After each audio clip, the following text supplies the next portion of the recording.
Hi, I'm Isac Florentine, the director of Hellfire, and welcome to the Dragon Talk video magazine.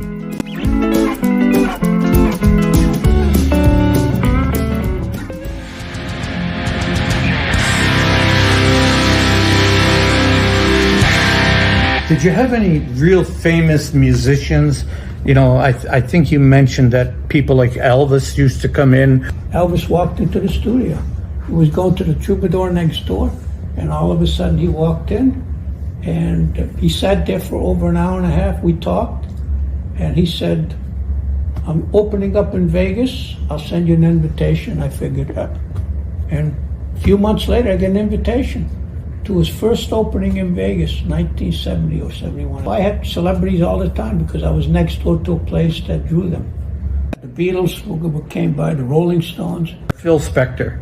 When I started working for him, he was probably the best known record producer in the country. The problem with him was that he was a little guy, and he was always interested in, in sort of boosting his ego. For example, we'd walk into a club and everybody was waiting in line, and he'd throw the finger at somebody. And then somebody would come at him, and then I had to stop them, from harming him.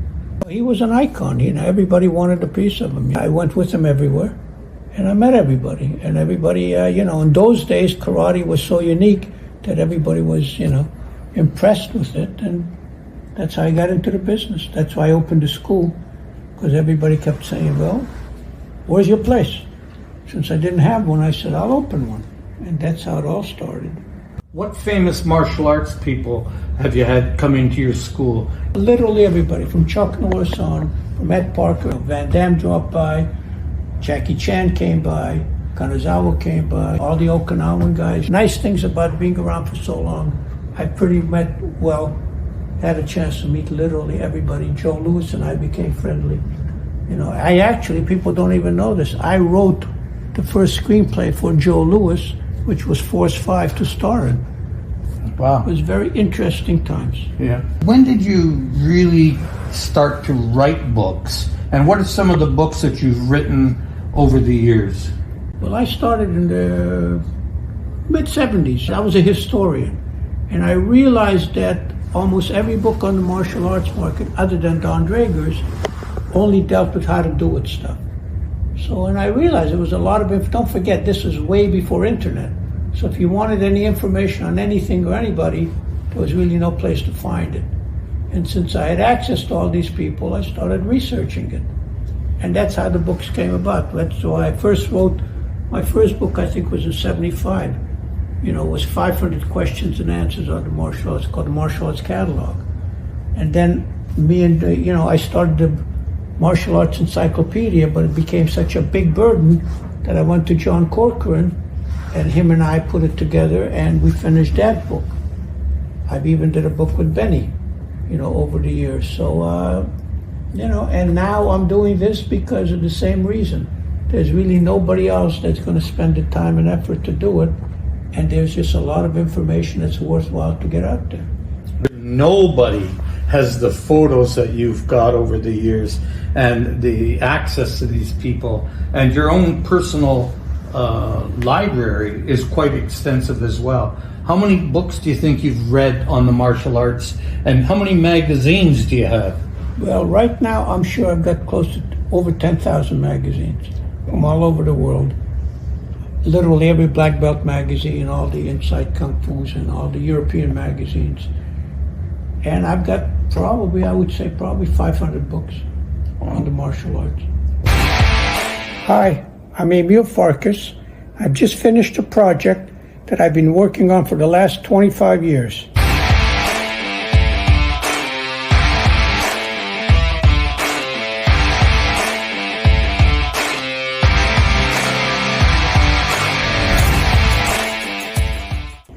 It is the most significant and comprehensive exploration of the martial arts landscape I've ever worked on.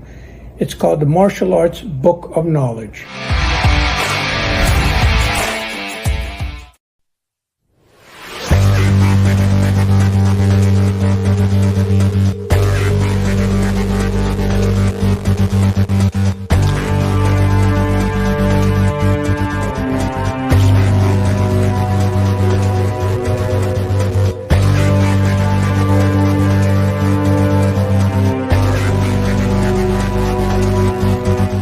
very, very first mistake that you don't want to do is to stay within the line of the attack. So if you attack me with a straight knife from the top or anything, and I'm going to stay around here, I'm going to cut basically my hand by him pulling back and taking part of my wrist, which can kill you. But also, if he's trying to block me, there is no guarantee that I won't just pull my hand and stab him again. So the first thing that you have to remember is that when knife travels to you, it's never going just to stop there and wait for you to do the maneuver, which is actually, you can see with a lot of different martial arts system, he's doing the move, and I'm stopping here, he's waiting for me to punch him, and this is never going to happen. Most of the attacks are attacks that coming like a sewing machine. The guy attack you and attack you again and pull the hand and so forth. So staying in the line of the attack, regardless if it is from the top or a straight lunge.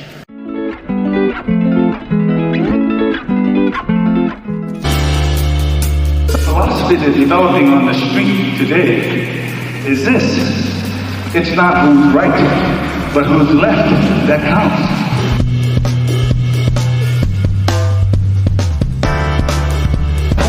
What you see here is no more than the ABCs of motion. When you put them together, these motions form words. Then they form sentences.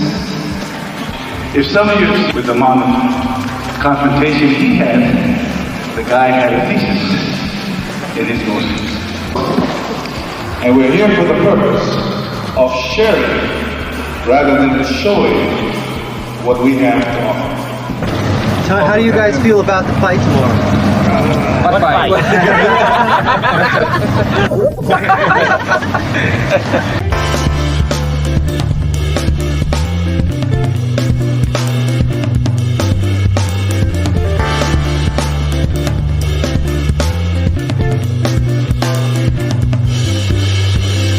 My name is Richard Planis, and I'm over here in Spain. I'm going to cover some basic Kenpo techniques for you. I'm getting ready to do a series on tapes on problem techniques, or what techniques that people have problems doing or understanding that cannot be learned from a book. You need a visual or hands-on picture of the technique with the reasonings why and how come everything is done the way it is. That's one of Mr. Parker's sayings. He said, "He who knows how will always be the student, but he who knows why will become the instructor."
Hi, it's Kent Moyer from the World Protection Group. We protect your world. And so I want to talk to you a little bit about martial arts training for executive protection. And everybody thinks their martial arts style is, the ultimate. But my forte is karate, and I have an 8th-degree black belt in karate. I also train with Steven Seagal and Haru Matsuoka in Aikido, and also train with the Gracies in Jiu-Jitsu and several other martial arts. But there is no one style that is important for executive protection. But I will say this: if you have to stop a bad guy, you don't want to go to the ground with the bad guy, because if you're a solo agent or there's only 2 agents and now all of a sudden you're on the ground grappling with a bad guy, where is the protectee? The protectee's standing there by himself.